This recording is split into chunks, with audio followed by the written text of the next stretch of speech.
Olá, pessoas queridas, como vão? Tudo bom com vocês? Gente, essa é a gravação da aula da semana anterior, que eu não pude estar com vocês, né? Vocês foram muito gentis em terem compreendido a situação. Eu estava lá no ENEX, né, no encontro de extensão da UFCA.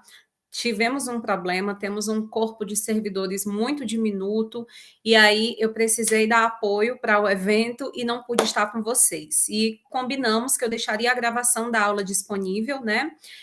Para que a gente não tenha prejuízo de conteúdo. Então, esta é a aula, né, que nós teríamos ministrado ao vivo na semana passada, e de toda forma, através dos representantes de turma 314, turma 316, podem também me falar se a turma tiver interesse em algum encontro que seja ao vivo, né, para que não fique só gravado, presencial ou síncrono, vocês me falem que eu estou à disposição. É só a gente ajustar as agendas para que dê tudo certo, tá bom?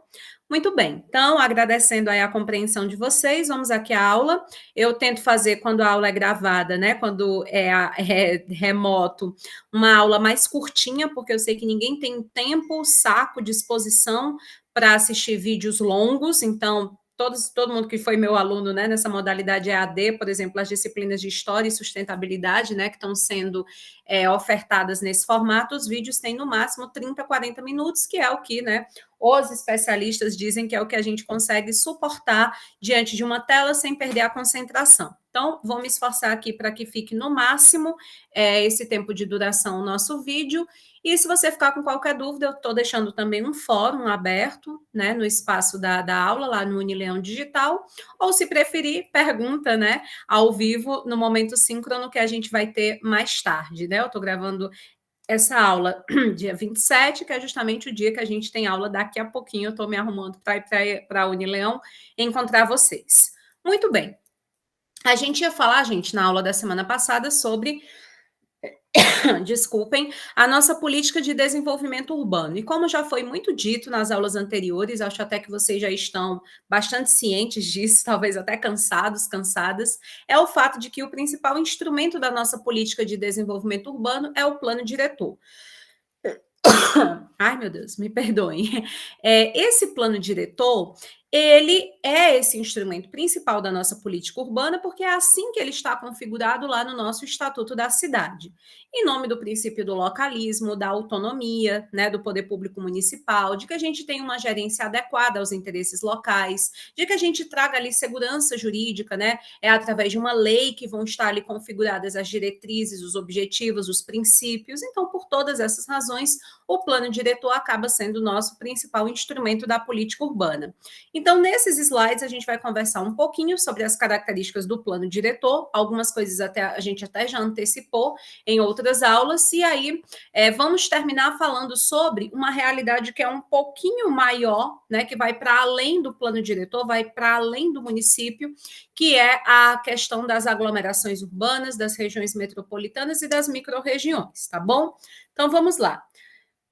De acordo com o Estatuto da Cidade, o plano diretor ele vai ser aprovado por lei municipal e é um instrumento básico da política de desenvolvimento e de expansão urbana, né? Como o próprio nome está dizendo, ele é um plano. Então, a gente tem ali ações de curto, médio e longo prazo sendo previstas para a garantia de que a cidade, de fato, buscará estratégias para atingir o artigo 2º do Estatuto da Cidade. O que é que você encontra no artigo 2º do Estatuto da Cidade? Você encontra, basicamente, as diretrizes da nossa política urbana, independentemente de qual seja o município, aí já não é mais uma questão de localismo, né, mas é uma questão de orientação, de fato, nacional. Todos os municípios eles devem buscar atender, em maior ou menor medida, as diretrizes previstas no artigo 2º do Estatuto da Cidade, que basicamente contempla a existência de cidades sustentáveis, a garantia de uma gestão que seja democrática,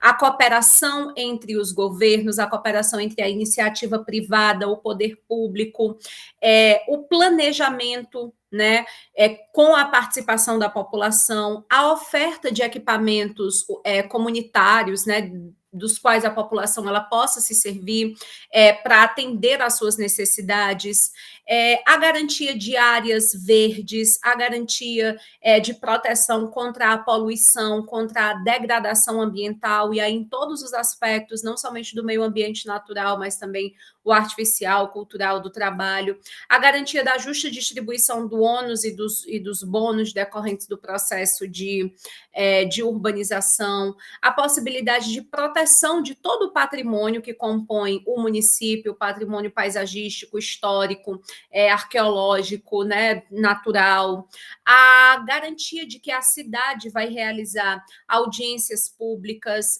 vai existir interação entre o poder público municipal e a população interessada, sempre que acontecer a possibilidade de um licenciamento ambiental, por exemplo, né? Nós sabemos que dentro do licenciamento ambiental, a realização das audiências públicas não é obrigatória via de regra, né? Vocês lembram disso? No âmbito de um licenciamento ambiental, a gente só vai ter a obrigatoriedade de conversar com a população, né, de realizar audiência pública em 3 circunstâncias. Se isso for solicitado pelo próprio órgão ambiental licenciador, se isso for requerido pelo Ministério Público ou se isso for requerido por 50 cidadãos ou mais. Então, nesses casos, obrigatoriamente, a audiência pública ela deve acontecer. Mas não por isso, né, assim, o poder público não precisa aguardar somente essa circunstância para realizar esse diálogo com a população. No caso do licenciamento ambiental, é muito interessante que, sempre que possível, haja a realização dessas audiências, porque nós sabemos que existe ali um empreendimento que é poluidor, potencialmente poluidor, mas ao mesmo tempo em que a gente corre o risco ali de alguma degradação ambiental, que pode ser mitigada, inclusive, né, se tomadas as devidas providências, que deverão estar previstas na licença, mas nós temos também o outro lado da moeda, né? A geração de empregos, a possibilidade de um aumento de crescimento econômico para o município, e é importante ouvir a população, né? Saber o que ela pensa a respeito, se deseja ou não a presença do empreendimento. Então, só para trazer um exemplo que normalmente é bem cobrado, né? Como dizem os professores de cursinho, licenciamento ambiental não cai, né? Despenca em provas. Então, recapitulando, nosso Estatuto da Cidade, ele trouxe isso lá no artigo 2º, né, que é o que compõe ali as diretrizes, é a base principiológica dessa legislação, traz essa ideia, né, de que sempre que possível a realização dessas audiências, quando houver a possibilidade de implementação de atividades poluidoras, potencialmente poluidoras. E, basicamente, né, todas as demais diretrizes, elas estarão tentando favorecer as condições de acessibilidade, né, de utilização confortável dos equipamentos urbanos, aquela ideia de que a cidade ela é de todos, ela é para todos, então é uma cidade que precisa ser pensada, por exemplo, para as pessoas com redução de mobilidade, ou para pessoas que, por sua condição de raça ou gênero, gozam de menos espaço, de menos prestígio nos âmbitos de poder. Então, é uma cidade que tem que ser, em resumo, inclusiva, né? É uma cidade que deve ser, de fato, voltada à promoção da moradia, da realização do trabalho decente, com garantia de que todas as condições para o desenvolvimento dos potenciais do sujeito humano, elas estarão presentes dentro daquele município. E aí, olhando para essas diretrizes, o que é que compete ao Poder Legislativo Municipal? É trazer dentro do seu plano diretor ações, instrumentos, princípios que, se aplicados, né, a curto, médio e longo prazo, até 10 anos, porque a cada 10 anos essa lei vai precisar ser revista, se elaborado de forma correta, nós vamos chegar, né, a, pelo menos, a proximidade dessas diretrizes que estão lá no artigo 2º do Estatuto da Cidade, que eu recomendo que os senhores e senhoras leiam. Muito bem. Quando a gente fala do plano diretor, a gente precisa lembrar que ele deve englobar o município como um todo. Isso quer dizer que o plano diretor ele deve prever ali as condições para o desenvolvimento urbano, levando em consideração a área urbana e também a rural, né? Porque a cidade ela integra essas duas condições, então não haveria um pleno desenvolvimento se nós deixássemos de fora perspectivas, questões ligadas à zona rural. Então, isso também, as questões ligadas à zona rural também devem estar previstas lá no plano diretor. A lei que institui o plano diretor deve ser revista a cada 10 anos, como eu acabei de falar para vocês. E no processo de elaboração do plano diretor, bem como depois da sua aprovação, né, quando a gente já vai estar no papel de implementação, de fiscalização, se de fato aquelas diretrizes, aquelas metas, elas estão sendo realmente aplicadas, o poder legislativo e o poder executivo devem trabalhar conjuntamente, né? Não vai funcionar, a gente não vai ter um bom município se acontece essa separação, né? Executivo e legislativo trabalham juntos para fiscalizar e implementar de forma adequada as diretrizes, os instrumentos, os princípios previstos nesse plano diretor. E aí, para isso, o que é que o executivo e o legislativo irão garantir? Irão garantir a realização de audiências públicas, e a gente vê aí o princípio da gestão democrática, né? Então a gente vai. Gente, desculpa, tá? Vou fechar aqui, minha filha acordou, tá a barulheira. A gente vai ter o princípio, então, aí da gestão democrática, né, a audiência pública, debate da população, as associações, as entidades de classe, os sindicatos, enfim, as ONGs, né, todos os segmentos da comunidade, os partidos políticos, para que a gente possa debater quais são as melhorias. Isso é muito bacana, porque normalmente no nosso país nós ainda temos a cultura de debater, né, de forma pública essas questões, o que queremos para a cidade, quais são as medidas necessárias, quais são os anseios da população apenas de 4 em 4 anos. Parece que toda essa discussão pública, né, sobre a gestão da cidade, ela fica reduzida ao período das campanhas eleitorais. Então, mas isso deve ser uma questão, o Estatuto da Cidade está aí para tentar modificar essa cultura, né, para que esses momentos, né, de publicidade, de debate, de construção coletiva da cidade aconteça de fato permanentemente, tá bom? Uma outra coisa que o legislativo e o executivo devem fazer conjuntamente é dar publicidade, né, a todos os documentos, a todas as informações que forem produzidas no âmbito do plano diretor do município, né, tanto para a construção desse plano, como os processos de atualização, documentos técnicos que foram utilizados, né, para embasar decisões a respeito do mesmo, tudo isso. O acesso de qualquer interessado, né, a esses documentos, né, a essas informações também precisa ser garantido. Então, não somente a publicidade, mas também, de repente, aquilo ali não foi publicizado, a gestão talvez achou que não era estratégico, mas eu, enquanto cidadã, tenho interesse, então eu vou lá requerer essa informação e tenho o direito de recebê-la. Por quê? Porque diz respeito a algo que é de todos. Lembra que direito urbanístico está com um braço no direito ambiental. É meio ambiente artificial e meio ambiente é direito difuso, né? Toda a coletividade tem interesse na manutenção desse direito. Muito bem. E aí, uma questão que é muito tratada, né, que é o artigo 40 do Estatuto da Cidade, basicamente é a obrigatoriedade do plano diretor. Nós já vimos que a Constituição Federal traz essa obrigatoriedade apenas para os municípios com mais de 20 mil habitantes. Eu já comentei em aulas anteriores com vocês que essa obrigatoriedade ela foi ampliada no Estatuto da Cidade e estão aqui as condições em que ocorre essa ampliação. É claro que o ideal, como a gente já discutiu em sala, é que todo município, independentemente da quantidade de pessoas, né, independentemente da população, tenha plano diretor. Porque é um planejamento. É tipo na sua casa. É como se você dissesse assim: eu não preciso fazer um planejamento doméstico aqui na minha casa, porque afinal de contas somos só eu e a minha esposa. Vai lá, vai nessa, né? E os dois saiam gastando aí no cartão, gastando mais do que o que ganham. Essa falta de planejamento vai dar ruim, mesmo sendo apenas 2 pessoas, né? Então, aqui são 5 pessoas. Então, independentemente da quantidade, precisaremos de planejamento, né? Com planejamento, as coisas têm uma possibilidade muito melhor de saírem bem executadas. Então, independentemente da população, o ideal é que todo município tenha, mas do ponto de vista obrigatório constitucionalmente, somente para os municípios com mais de 20 mil habitantes. E eu falei habitantes, tá bom? Porque tem questão de concurso, às vezes, que quer atrapalhar aí o meio de campo e coloca cidades com mais de 20 mil eleitores. Então, não tem nada a ver. Não é eleitor, é só a quantidade de habitantes que vai ser levada em consideração.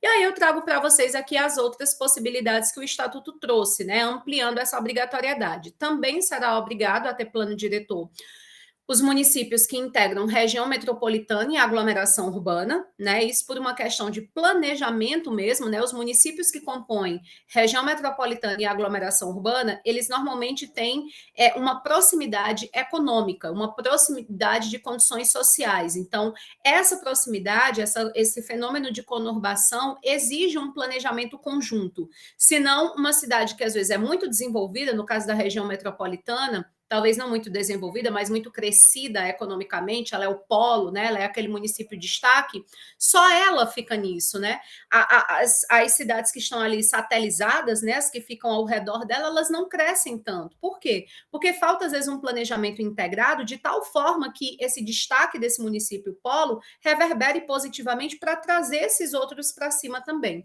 Então, um plano diretor em todos esses municípios que compõem, portanto, a mesma região, a mesma aglomeração urbana, facilitam bastante, né? Que sejam pensados objetivos conjuntos, como que poderão se apoiar para promover um melhor desenvolvimento, o compartilhamento de equipamentos urbanos. Então, por uma questão de desenvolvimento estratégico, o Estatuto da Cidade trouxe essa obrigatoriedade. Também serão obrigados a ter plano diretor todos os municípios onde o poder público municipal pretende aplicar os instrumentos previstos no parágrafo 4º do artigo 182, que é justamente o IPTU progressivo no tempo, a desapropriação, a edificação compulsória, né, a utilização compulsória. Esses instrumentos só poderão ser aplicados pelo poder público se tiver previsto no plano diretor do município. Tá bom? E aquele município que não tem plano diretor, aí só se tiver uma lei específica para tratar a respeito. Mas, em tese, se o município deseja realizar, aplicar esses instrumentos, ele obrigatoriamente tem que ter um plano diretor. Integrantes, isso por quê, pessoal? Por uma questão de segurança jurídica, né? Nós sabemos que o princípio, que o direito de propriedade é um direito fortíssimo, não somente dentro da cultura brasileira, da tradição jurídica brasileira, mas ocidental. Então, claro que esse direito de propriedade ele não é absoluto, nós sabemos que a propriedade tem que cumprir sua função socioambiental, mas de toda forma ele é um direito que goza, né, de grande prestígio, digamos assim, no nosso ordenamento. Então, eu só vou, de alguma forma, impactar esse direito, por exemplo, desapropriar o sujeito ou obrigá-lo a construir ou obrigá-lo a demolir o que está lá construído, se eu tiver também um amparo legal, no caso do plano diretor do município, questão de segurança jurídica. Outra característica, gente, outro município, melhor dizendo, que também será obrigado a ter plano diretor, é aquele que é integrante de área especial de interesse turístico, também por uma questão de planejamento, né? Porque se a cidade ela compõe ali uma área de, sei lá, de praia, ou porque ela tem um turismo religioso, algo cultural, ela será visitada por muitas pessoas, e nós sabemos que quanto mais pessoas concentradas, né, maior a chance de haver problemas. Você sabe como é que é, né? Quanto mais gente, maior a chance de degradação ambiental, de poluição, de discussão, de desavença. Então, a gente precisa, já que esse município ele vai ter sempre essa característica nessa cidade, de que muitas pessoas o frequentarão, vai estar sempre nessa situação de uma forte aglomeração urbana, então a gente precisa, humana, melhor dizendo, né, uma forte aglomeração humana, então a gente precisa já prever regras de planejamento no próprio plano diretor para que esse aspecto negativo do turismo não gere problemas, para que a gente já possa se antecipar e colher só os louros, né, do turismo, que é algo maravilhoso, porque dá visibilidade à cidade, estimula o comércio, promove desenvolvimento econômico, é com essa parte que a gente quer ficar, não com os impactos ruins. E aí, ter tudo planejadinho no plano diretor vai justamente ajudar nisso.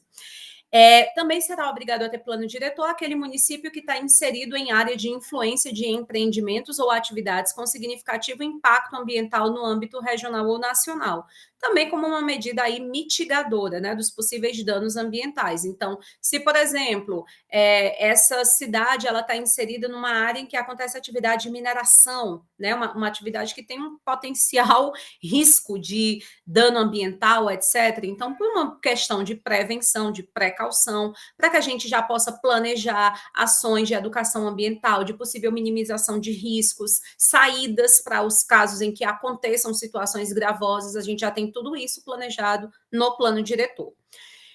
Outra circunstância, serão também obrigados a ter plano diretor aqueles municípios que estão incluídos no Cadastro Nacional de Municípios com áreas suscetíveis a deslizamento, inundação, processos geológico ou hidrológico correlato, né? Então, enchente, esse município é propenso, né, a que aconteça isso, inundação, deslizamento, né? As características geológicas, geográficas, elas já trazem isso. Então, por conta disso, para já evitar os danos, para a gente já ter tudo planejadinho, né? A história do plano B, C, D, E. Então, a gente traz aqui uma legislação que já garante esse processo de planejamento para que a gente saber para a gente saber o que é que a gente deve fazer para que essas situações não aconteçam e para caso elas aconteçam, como resolvê-las da forma mais breve possível.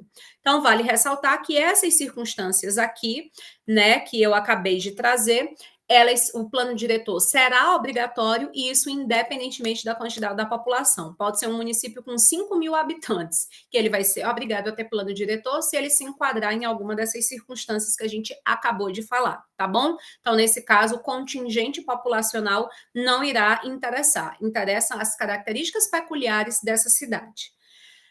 No caso de cidades com mais de 500.000 habitantes, né, a gente está falando provavelmente de uma metrópole, nessas cidades deve existir, além do plano diretor, um plano de transporte urbano integrado, senão a gente não vai ter mobilidade urbana, senão essa cidade vai ser o caos, vai ser uma São Paulo, em que 8, 9 horas da noite você sair é perdido, porque dependendo do local por onde você vai circular, porque você vai enfrentar ali um longo período estressante, né, de congestionamento, etc. e tal. Então, ou esse plano de transporte urbano já vai ser inserido dentro do próprio plano diretor, ou ele vai ser feito à parte, tá bom? Então, é uma medida de garantia de mobilidade urbana, a gente vai estudar, né, a legislação que trata sobre mobilidade urbana e vamos retomar um pouquinho aqui essa característica. Terminada essa parte de plano diretor, que é justamente o principal instrumento da nossa política de desenvolvimento urbano, converso um pouquinho com vocês agora sobre essas três principais, né, classificações aí das cidades dentro do direito urbanístico, na verdade, da geografia, né, também, de geopolítica e tal, que é a questão das regiões metropolitanas, das micro-regiões e das aglomerações urbanas. Qual a principal diferença? Região metropolitana, gente, ela é formada por vários municípios que são ali próximos, normalmente são municípios conurbados, e a principal característica da região metropolitana, desculpem, é que ela tem um município polo, né? Que a gente vai, a metrópole. Esse município polo, ele faz com que todos os demais girem em torno dele, que é a grande diferença para a aglomeração urbana. A aglomeração urbana, ela também é formada ali por municípios, né?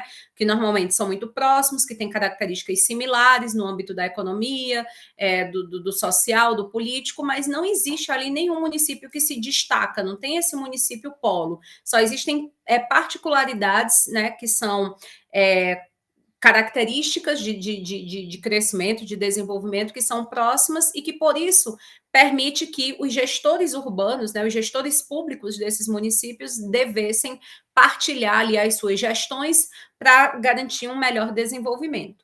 E as micro-regiões, elas costumam não ser marcadas por esse fenômeno da conurbação, né? São municípios que têm apenas essas características de sociedade, política, economia semelhantes, mas eles podem, por exemplo, ter uma distância geográfica significativa, né? Eles partilham essas características em comum e normalmente também têm o mesmo tipo de vegetação, né? Tanto que é uma classificação que a geografia faz, por exemplo, micro-região de sertão. Então, a gente vê ali, não existe talvez uma proximidade entre essas cidades, mas partilham dessas características geográficas em comum, que permite, né, de repente, também para esses gestores pensar conjuntamente sobre as políticas de desenvolvimento local. E aí, esses slides aqui, eu vou deixar realmente para a nossa aula, que a gente vai tratar da lei que é o Estatuto das Metrópoles, tá bom? Que vai tratar diretamente dessa condição de região metropolitana, com todas as perspectivas que abraçam, né, e que merecem a nossa atenção, principalmente para aqueles que moram aqui no Triângulo Crajubá, né, já que a gente reside numa região como essa, tá certo? Então, se tiver ficado alguma dúvida, vocês me falam e me deem feedback também se esse vídeo já compensa, já atende os desejos da turma com relação ao conteúdo, ou se vocês querem ter algum momento presencial ou ao vivo para a gente aprofundar as questões, tá bom? Tchau, tchau. Até mais tarde.